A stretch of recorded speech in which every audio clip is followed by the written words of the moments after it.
Halo teman-teman semuanya, selamat datang di channel ini bersama dengan gua Rasya. Dan hari ini kita akan mereview film yang baru-baru ini tayang, yakni Leave the World Behind tahun 2023. Adalah film bergenre horor atau drama disutradarai oleh Sam Ismail. Cerita ini bercerita tentang ketakutan dari ketidaktahuan saat semua teknologi tidak bisa digunakan, bagaimana miskomunikasi dan keterbatasan membuat semua orang mengalami paranoia ketika akhir zaman menyerang. Tanpa panjang kata lagi, langsung saja kita masuk ke alur cerita filmnya. Gas!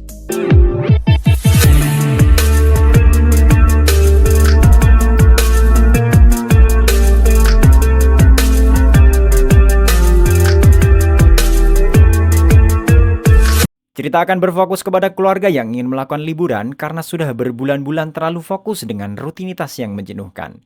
Terdiri dari Clay sang ayah, Amanda ibu, Archie anak laki-laki dan Rose anak perempuan. Dengan mengendarai sebuah mobil, mereka menjauh dari kota menuju tempat tujuan, yakni rumah yang disewa oleh Amanda untuk sementara waktu menikmati libur panjang mereka.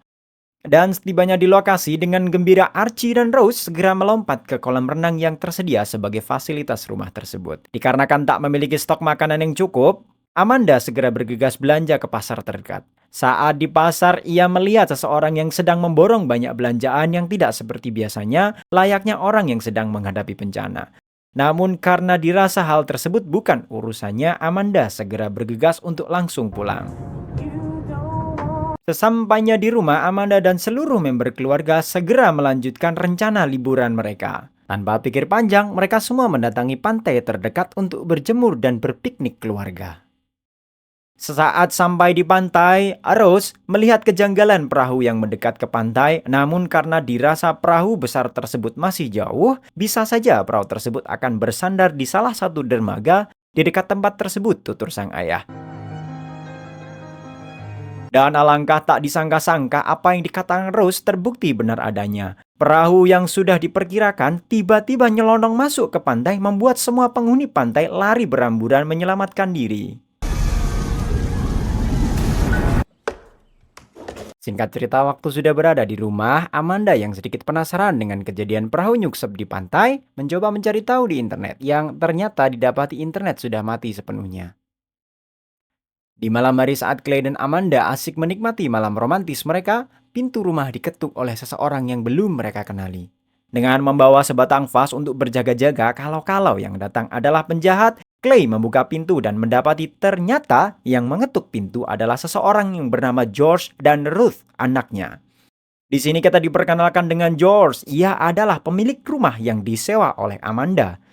Mereka berdua dengan alasan listrik dan internet mati serta kaki George yang cedera, sedang tempat mereka tinggal di kota berada di lantai 14, berusaha untuk menjelaskan kepada Amanda dan Clay agar diizinkan tinggal di rumah mereka sendiri.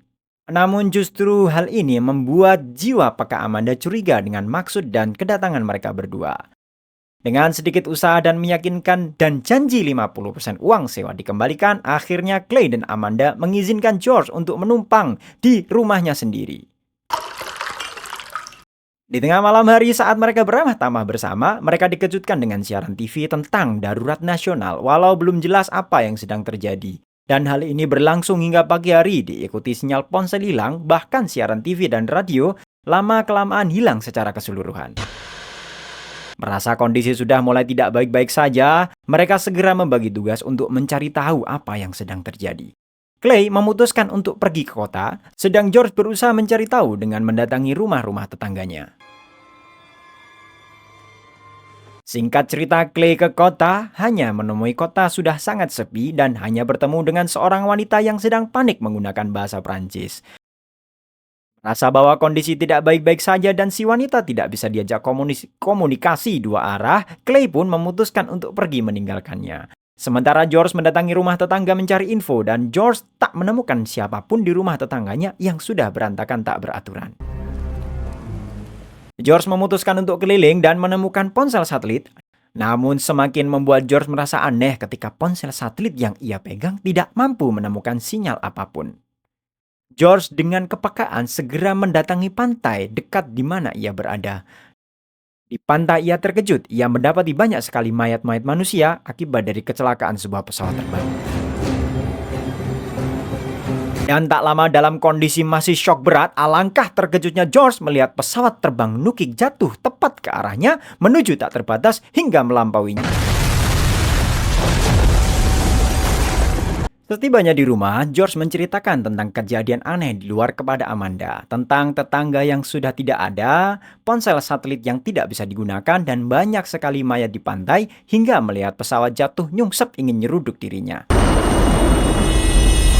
Di sela pembicaraan mereka berdua belum sempat Amanda percaya dengan cerita George, keadaan semakin menjadi tidak jelas. Dengan terjadinya gelombang suara yang sangat keras yang mampu membuat retak kaca rumah yang mereka tinggali, tentu saja dengan gelombang setinggi itu, siapa sih yang akhirnya tidak menutup telinga? Kecuali kita yang nonton. Setelah kejadian gelombang suara, mereka berdiskusi tentang teka-teki situasi apa yang sedang mereka alami. Amanda yang sudah mulai merasakan semua ini semakin nyata sudah tak mampu menahan ketakutannya dan menjadi sangat panik. Tak berselang lama Clay pulang dengan membawa informasi dari kota, ia mengatakan tak bertemu dengan siapapun, serta membawa oleh-oleh kertas merah yang disebarkan melalui drone bertuliskan Death for Mamarika, yakni kehancuran bagi Amerika. Begitu setidaknya arti yang dijelaskan oleh Archie, itu pun kata dia mendapat informasinya dari game yang sering ia mainkan. Dan karena mendapati semua kejadian semakin tidak masuk akal, mereka akhirnya Amanda dan keluarga memutuskan untuk kembali ke kota, meninggalkan George dan Ruth dengan harapan di kota mereka menemukan kenormalan. Namun semua tidak sesuai dengan ekspektasi. Tentu saja di dalam perjalanan menuju kota, Rose mulai mendengar sirene yang membuat kondisi semakin mencekam. Dan tepat setelahnya, mobil mereka harus terhenti karena mendapati jalanan sudah penuh dengan mobil Tesla tanpa pilot bertumbuk satu sama lain.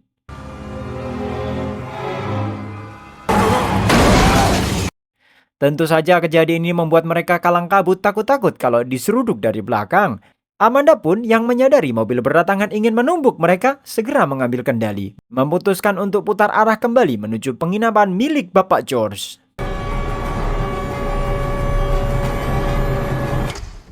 Singkat cerita malam hari pun tiba. Di dapur, Amanda yang berbicara dengan George menanyakan apa sebenarnya pekerjaan dirinya. Yang ternyata adalah seorang konsultan manusia atau sejenis psikologi bisnis gitulah. Dan ditemukan fakta pada pembicaraan mereka, George mempunyai seorang klien yang ternama dalam dunia bisnis. Namun si klien seringkali bercanda bahwa ia mempunyai teman-teman komplotan orang-orang jahanam. Yang secara tiba-tiba si klien meminta seluruh uang miliknya dipindahkan dan berpesan kepada George bahwa dia tidak akan kembali lagi. Serta si klien juga berpesan kepada George untuk menjaga dirinya baik-baik. Yang tentu hal ini membuat George berprasangka, apakah ada kaitan semua kejadian ini dengan ulah komplotan penjahat yang menjadi teman si klien George? Dengan demikian, Amanda dan George berpikir bahwa semua ini adalah ulah dari hacker yang menyebabkan sistem teknologi menjadi lumpuh total dan menyebabkan kekacauan seperti yang mereka hadapi saat ini. Sebagai penutup pembicaraan mereka, lagi-lagi dan gila-gila semua orang dikejutkan dengan teror gelombang suara yang menyakitkan telinga mereka, diiringi dengan listrik rumah yang sudah mati total.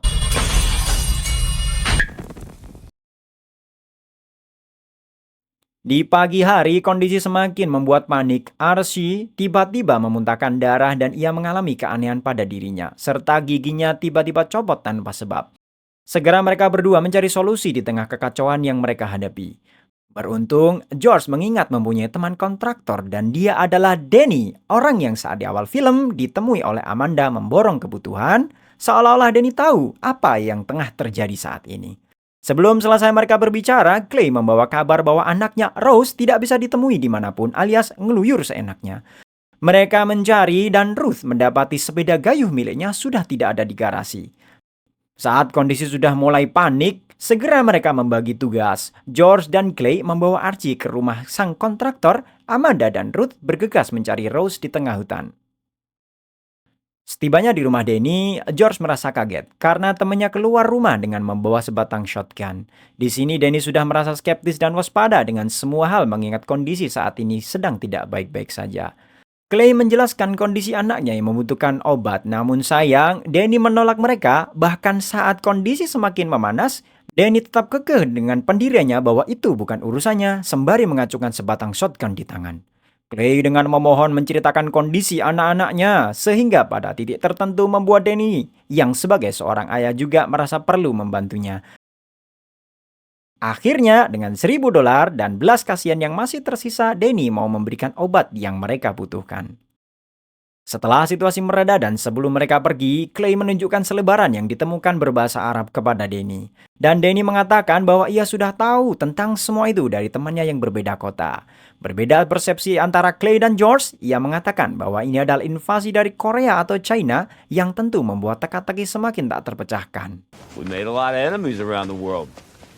Di dalam mobil, George yang ikut mendengarkan percakapan mereka sebelumnya mempunyai pendapat.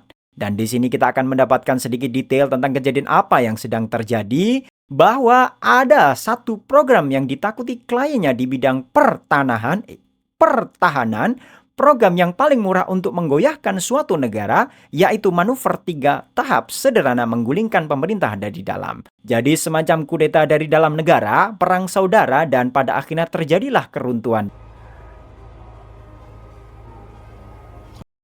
Cerita beralih ke Ruth dan Amanda. Di dalam hutan, mereka melihat ke arah kota dan sudah mendapati kota dalam keadaan yang penuh kekacauan dan chaos tak beraturan.